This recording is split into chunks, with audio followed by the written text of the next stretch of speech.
Greetings, I am Herbert Erpaderp, and once again, another month has zipped by, and it's now August in 2022. Can you believe that? Yes? Well, me too, I guess. It's not that weird, is it? Because this is Ask a Herbert Erpaderp, where questions are asked, and I'm Herbert Erpaderp, I might as well start giving some answers. Hetz's Gunner Hetz said, thoughts on tail-sitter aircraft. For example, the Lockheed XFV, Snecma, that's probably not meant to be read as a word, is it? Or the Convair XFY Pogo.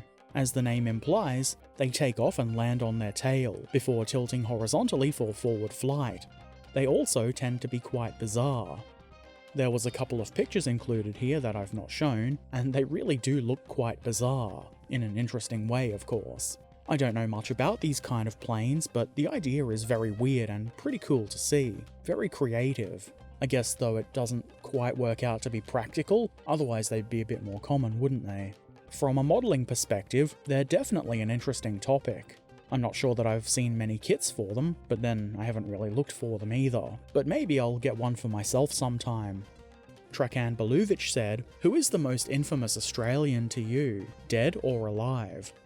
The first person to come to mind as infamous is Ned Kelly, a famous bushranger. I don't know how much non-Australians know about Ned Kelly, and I guess he's most famous for the suit of armour that he wore during his final shootout with the police. Obviously being somebody Australians like and is infamous, they're a criminal.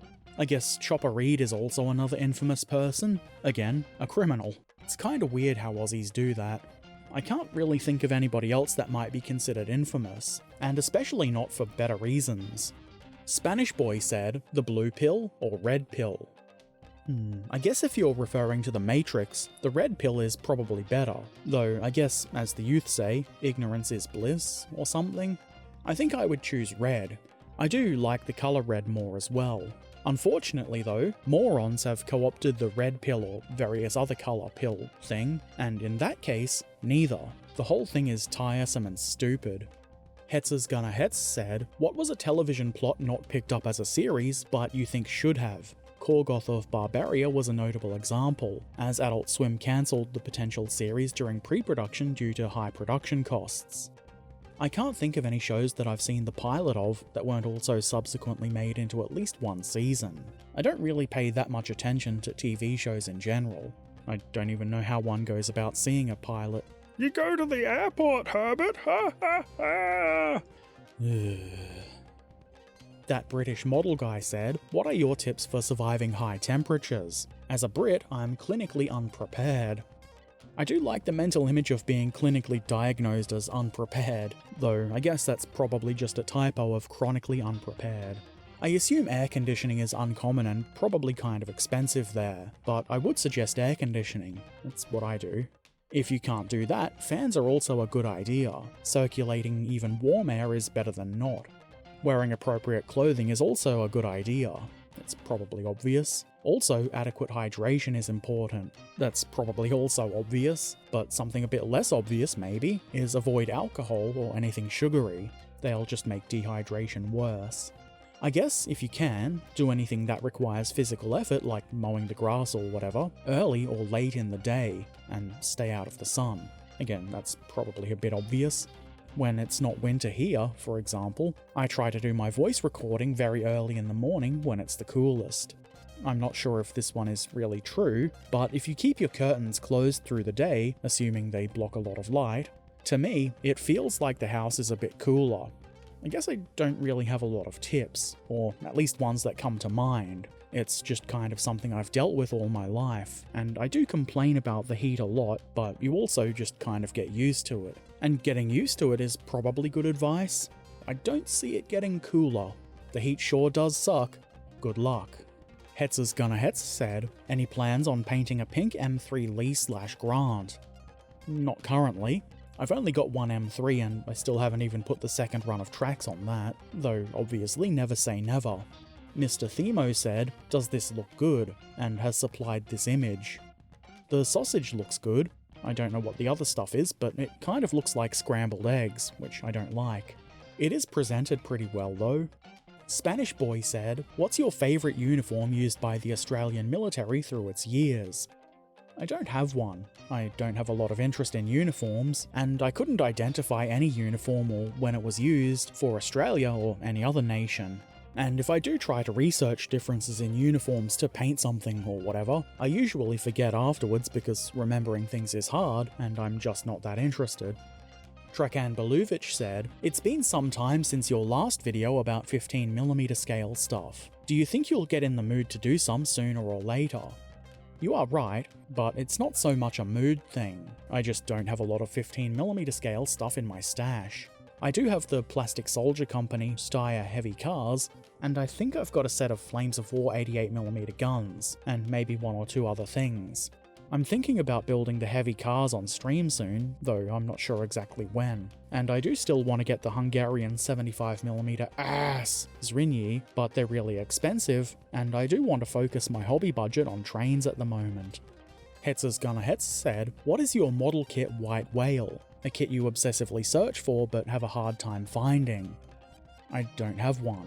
I can't think of any kits that I would even come close to obsessively searching for. There is stuff that I want, like an AC-1 Sentinel in plastic, but I don't think there's really anything out there other than resin options. Getting all obsessive about it is kinda weird and won't really do anything but waste time. And there's plenty of other good things out there to build until there is an AC-1, if there ever is. Spanish Boy said, "Have you ever obsessed over a model that had either recently came out or was already released and you finally found out it existed?" I feel like this is pretty similar to the previous question, so I'd say no. I don't tend to get obsessive and I don't think it's healthy to do so.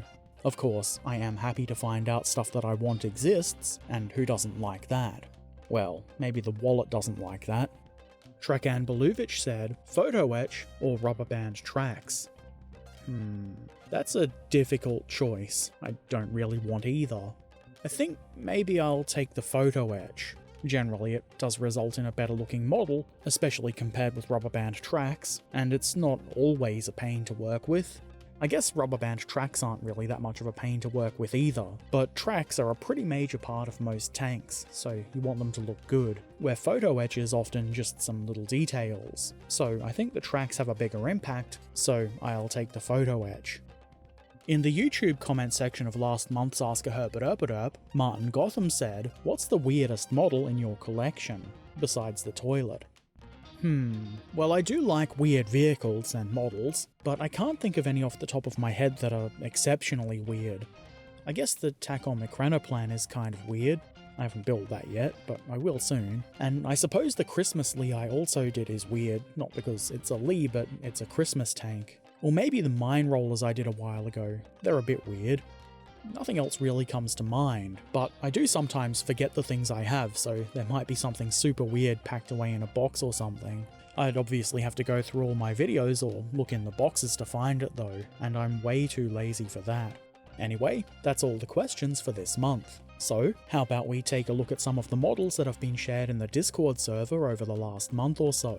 First up, Peterenko shared this T-14 Armata, saying they didn't feel like giving it Russian markings, so it's been given Slovak markings and made into an alternate history tank. There's always creative solutions to things, whether they be problems or just not wanting to do something a certain way. This model is a 72nd scale kit from Zvezda, and as you can see, Peterenko has done a really good job painting it. I like the, what looks to be battle damage on the screen on the right side. Very nice. Trekan Beluvic shared this Jordanian MBT Khalid. No, not the DJ, that's just what the Jordanians call their chieftains. Not to be confused with the Al-Khalid tank. I'm probably not saying that right anyway. This is a very nicely painted 15mm scale Battlefront plastic model, and I think the camo pattern is really interesting. Excellent work as always.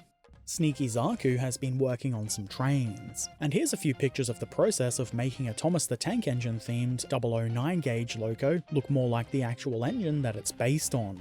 Sneaky Zaku says that he's used some artistic license here, and that it was quite a time-consuming process, but I think it's worth it and it looks really good.